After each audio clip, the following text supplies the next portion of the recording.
کمزوری اور طاقت کا تعلق دل کے ساتھ ہوتا ہے. انسان ساری مخلوقات سے طاقتور بھی ہو سکتا ہے اور کمزور بھی ہو سکتا ہے. بہت زیادہ طاقتور بھی ہو سکتا ہے اور بہت زیادہ کمزور بھی ہو سکتا ہے.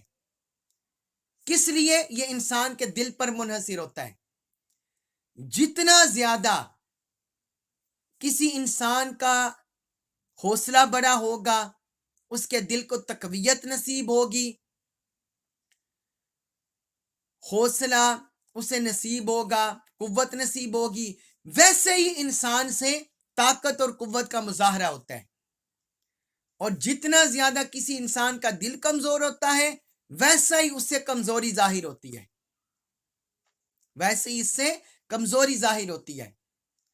اس لیے اللہ تعالیٰ نے مسلمانوں کو نے تھوڑا کر کے دکھایا تاکہ مسلمانوں کے حوصلے پست نہ ہو یا قلبی طور پر کمزور نہ ہو اور ان کے مقابلے میں مضبوطی سے ڈٹے رہیں. اور پھر ایمانی لحاظ سے مسلمان مضبوط تھے، ایمانی لحاظ سے مسلمان مضبوط تھے اور ان کے پاس ایمان ہی نہیں تھا. وہ ایمان سے محرومی کی وجہ سے تھوڑے تھے، پست تھے. اور آگے فرمایا وَيُقَلِّلُكُمْ فِي أَعْيُنِهِمْ. پہلے مسلمانوں کا ذکر کر دیا کہ اللہ تعالیٰ نے مسلمانوں کی نگاہوں میں کافروں کو تھوڑا دکھایا. اب یہاں کافروں کا ذکر ہو رہا ہے.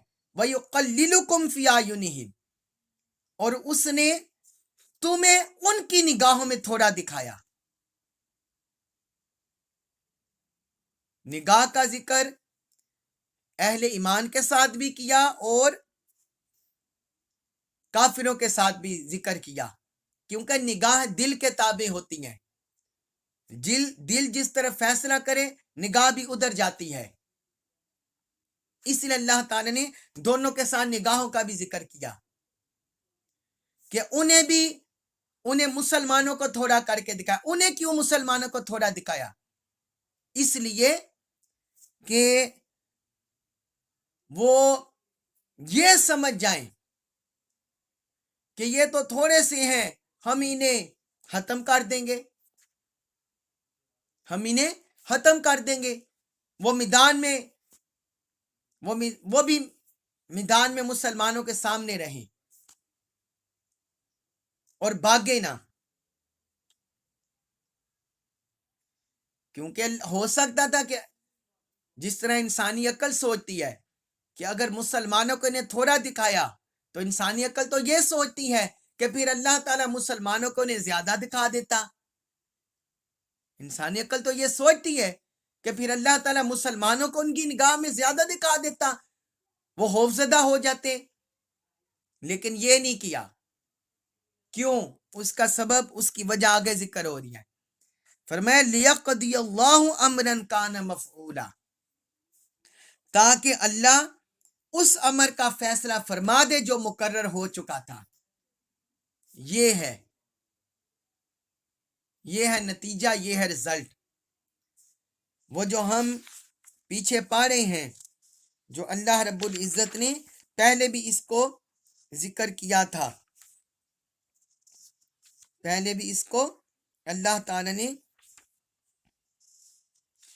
ذکر کیا تھا. یہ جو آیت نمبر 7 اور 8 اس میں پڑھے لِيُحِقَّ الْحَقَّ وَيُبْطِلَ الْبَاطِلَ وَلَوْ كَرِهَ الْمُجْرِمُونَ، تاکہ اللہ حق کو حق ثابت کر دے اور باطل کو باطل ثابت کر دے.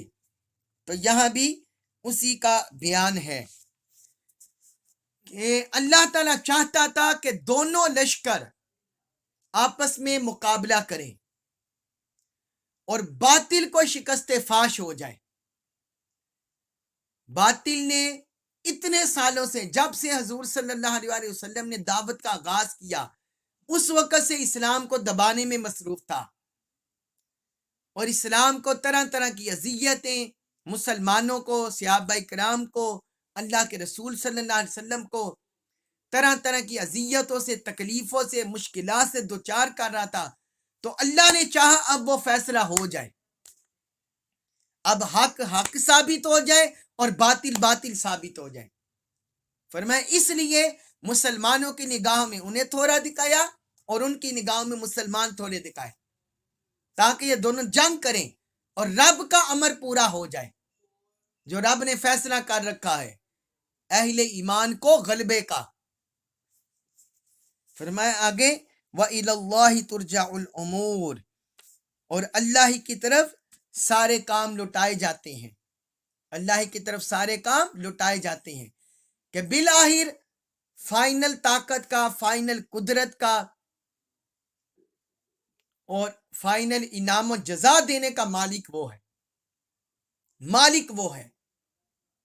اس لیے فرمایا سارے امور اسی کے طرف لوٹائے جاتے ہیں، جو اس کا امر ہوتا ہے بالآخر وہی ہو کر رہتا ہے، چاہے انسان جتنا مرضی کوشش کر لے۔ کوشش خیر کے بارے میں کوشش کرنے والا اس کے ساتھ اللہ کی مدد و نصرت ہو جاتی ہے، اور جو شر میں کوشش کرتا ہے تو وہ اللہ کی مدد و نصرت سے محروم ہو جاتا ہے، بالآخر اللہ کا حکم غالب رہتا ہے۔ آگے فرمائے آیت نمبر 45 سورۃ الانفال آیت نمبر 45 45 یا ایہا الذین آمنو، اے ایمان والو، اذا جب لقیتم تمہارا مقابلہ ہو، فئتن کسی فوج سے، یا ایہا الذین آمنو اذا لقیتم فئتن، اے ایمان والو جب دشمن کی کسی فوج سے تمہارا مقابلہ ہو، فَاثْبُتُوا، تو تم ثابت قدم رہا کرو، وَاذْكُرُوا اللَّهَ، وَاذْكُرُوا، اور تم یاد کیا کرو اللہ، اللہ کو، وَاذْكُرُوا اللَّهَ، اور اللہ کو یاد کیا کرو کثیراً، کثرت سے، اور اللہ کو کثرت سے یاد کیا کرو، لعلکم، لعل، تاکہ تم تفلحون، فلاح پا جاؤ، لعلکم تفلحون، تاکہ تم فلاح پا جاؤ۔ اب اس آیت مبارکہ میں اللہ تعالیٰ نے جنگ کرنے کے کچھ اصول اور جنگ کرنے کے متعلق کچھ ہدایات وہ اہل ایمان کو دی ہیں، اس آیت میں بھی اور اگلی آیت میں بھی۔ یہ 5 ہیں، 5 ہدایات اور 5 اصول، 5 ہدایات دی ہیں جنگ کرنے کے بارے میں، اس میں 2 کا ذکر ہے۔ فرمایا یا ایھا الذین آمنو، اے ایمان والو، اذا لقیتم فئتن، جب بھی تمہارا کسی فوج سے مقابلہ ہو، کسی کفر کی لشکر سے، دشمن کی فوج سے جب بھی تمہارا مقابلہ ہو تو کیا کرو، فَاثْبُتُوا، ثابت قدم رہا کرو، وہاں سے ڈر کے نہ بھاگو، بزدلی نہ دکھاؤ، پست ہمتی نہ دکھاؤ، بلکہ ثابت قدم رہو، مضبوطی سے ڈٹ جاؤ، کیونکہ ایمان سے دلوں کو مضبوطی ملتی ہے، ایمان سے دلوں کو قوت ملتی ہے، ایمان انسان کو مضبوط کرتا ہے۔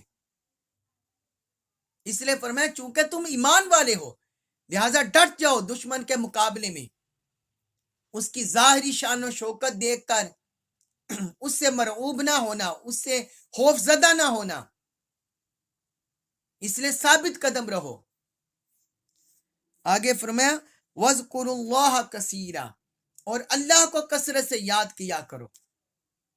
یہ دوسرا اصول بیان کیا، دوسری ہدایت دی میدان جنگ میں، جس طرح میں نے پہلے بھی آپ کو ذکر کر دیا کہ جو انسان کو جو ظاہری قوت طاقت ملتی ہے یا بزدلی ملتی ہے یہ دل سے ملتی ہے۔